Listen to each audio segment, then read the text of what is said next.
We all live in one planet, but each of us have different cultures. We welcome everybody, but also we expect and we want people to respect our culture. سلام، أنا عادي. كأس العالم في قطر هو فعلا كأس عالم رائع من ناحية التنظيم والملاعب والأمن والسعوديين الأشاوس اللي مش بس كسروا عين ميسي لا، وبيلعبوا عالمي بيقولوا لنا جميعا إنه ما في مستحيل، وفوز تونس والمغرب واللعب الجميل. بس أنا مش جاي أحكي فوتبول، أنا جاي أحكي عن كأس الأخلاق، كأس الوحدة، وكأس العروبة. قطر أبدعت بكثير شغلات. أولا والأهم إنه قطر فرضت على العالم احترام تقاليدنا وعاداتنا. وخلينا نحكي بهاي المواضيع اللي الناس بيستحوا يحكوا فيها أو بقرروا بلا منها، لأنهم بخافوا من الهجوم أو من الحظر. لأن مواقع التواصل الاجتماعي بس بتسمح لنا نحكي باللي هم بيقبلوا فيه. يعني الواحد منا ما بنسى إنه هاي مواقع هي شركات خاصة، هي مش حديقة عامة ولا رصيف. هاي شركات خاصة تقبل وبترفض زي ما بدها، وقيمها هي اللي بتمشي، مش قيمك انت ولا قيم مجتمعك. بس انا بدي احكي. قطر منعت كباتن بعض الدول انهم يحطوا شعار المثليين هذا، وفيفا قبلوا. وهذا الكلام اللي قاله جياني إنفانتينو رئيس الفيفا عن الهجمة اللي تعرضت إلها قطر بسبب هذا الحكي. I think for what we Europeans have been doing in the last 3,000 years around the world, we should be apologizing for the next 3,000 years before starting to give moral lessons. طيب، خلينا نحكي بهالموضوع الحساس. احنا مجتمعاتنا ما بتقبل هالحكي، مجتمعاتنا محافظة متدينة، وبالتالي الكلام عن الحريات المطلقة اللي موجود بالغرب ما بزبط معنا أساسا، ما بزبط مع الغرب نفسهم.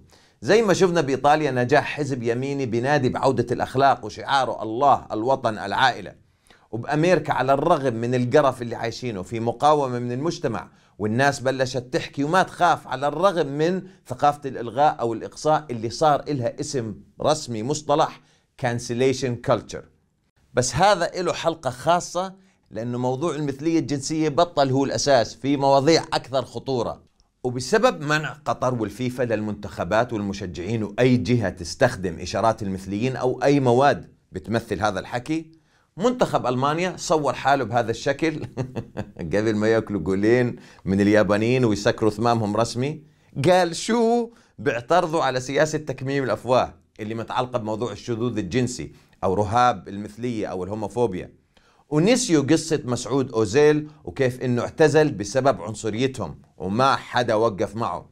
والإنجليز والدنماركيين والويلزيين قال شو كان بدهم أو هددوا ينسحبوا من البطولة لأنه منعوهم يحطوا إشارة المثليين. طبعا الفيفا هددهم بعقوبات وزي التوتو هيهم بيلعبوا وما حطوا كشل. طبعا التنوع اللي هم زعلانين عليه ناسيين أو متناسيين إنه التنوع برضه بيشمل المجتمعات اللي بترفض التنوع تبعهم، وحق الدول أو المجتمعات اللي عندها قيمها إنه الجميع يحترمها ويحترم عاداتها. بعدين قبل ما نحكي عن حقوق المثليين وكيف قاعدين يصورونا إنه إحنا ما بتؤمن بحقوق الآخرين المختلفين، خلينا نسألهم هذول شو رأيهم بحقوق الإنسان هاي.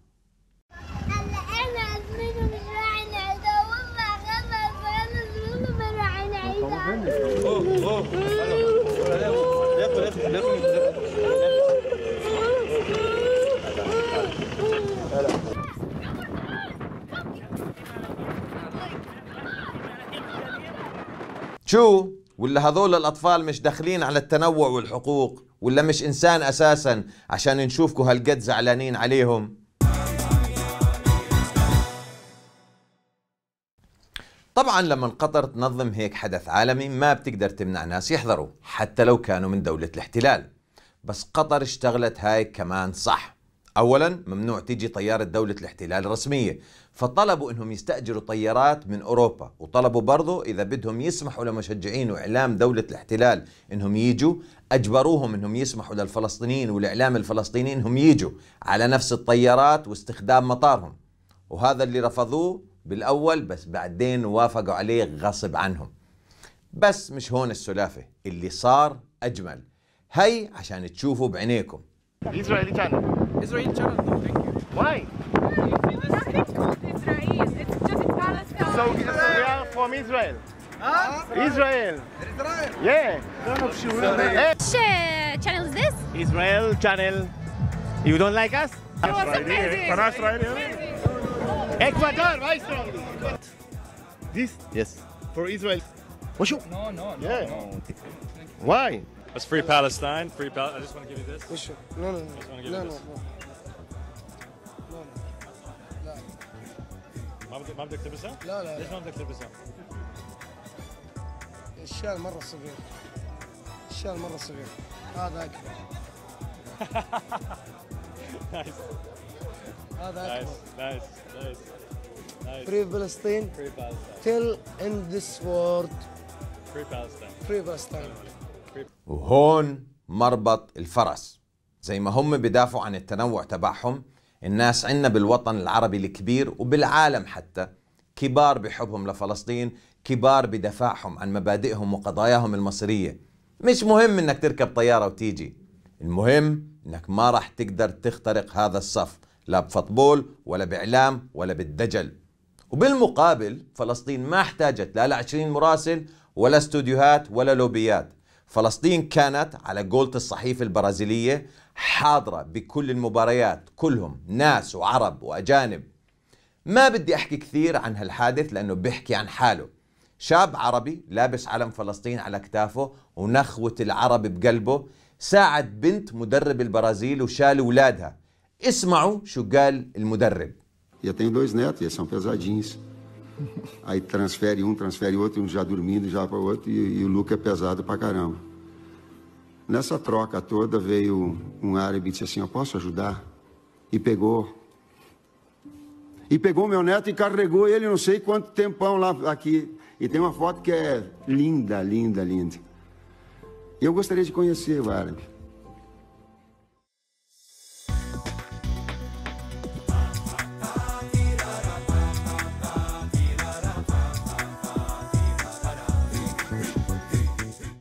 حقوق الإنسان مش تفصيل ولا تنقاية. حقوق الإنسان مش واحد بده يلبس قوس قزح وانت مانعه. حقوق الإنسان إنه هذا الإنسان يعيش بأرضه، إنه يودي أولاده على المدرسة ويضمن إنهم يرجعوا، إنه يقدر يزور بيت أخوه من دون ما يضطر يوقف بهيك دور. حقوق الإنسان إنه يقدر يضمن إنه شجرته مش راح تنقص بهيك طريقة، ولا إنه ينطخ لأنه ماشي بشارع. حقوق الإنسان إنه ما يعيش هذا الإنسان بنظام فصل عنصري في سنة 2022 اللي فيها كل أوروبا قايمة قيامتها إنه مانعين لعيب يلبس شعار. كأس العالم بعده بأوله، بس قطر مش بس نجحت بتنظيمه، قطر نجحت بكشف الغرب ونفاقه. قطر قدرت تورجينا إنه مهما عملنا الغرب ما راح يقبلنا. طيب قبل 4 سنوات صار كأس العالم بروسيا اللي تقريبا بموضوع المثلية زينا إذا مش أكثر. سمعنا هالحكي؟ شفنا أو سمعنا أي شيء من هذا الحكي؟ لا طبعا، لأنهم بيض، لأنهم أوروبيين. العالم المتحضر، العالم الأول، العالم الأبيض عنده مشاكل كثيرة، بس أهمها إنه ما بشوفنا إنه إحنا متساويين معهم. بنادوا بالتنوع وهم ضده من الأساس. لأنه شو هو التنوع؟ التنوع إنه مش كلنا واحد، لا لون بشرة ولا جوازات ولا طول ولا عرض. وقبل ما يطالبونا انه نقبل تنوعهم بدنا نشوف ونحس انهم قبلونا بالاول، وقبلوا ثقافتنا وعاداتنا، ودافع عن حقوقنا، وقاطعوا الدولة اللي بتقتل اطفالنا وبتقلع شجرنا وبتهد بيوتنا، وبعديها بنشوف، والباقي عندكم.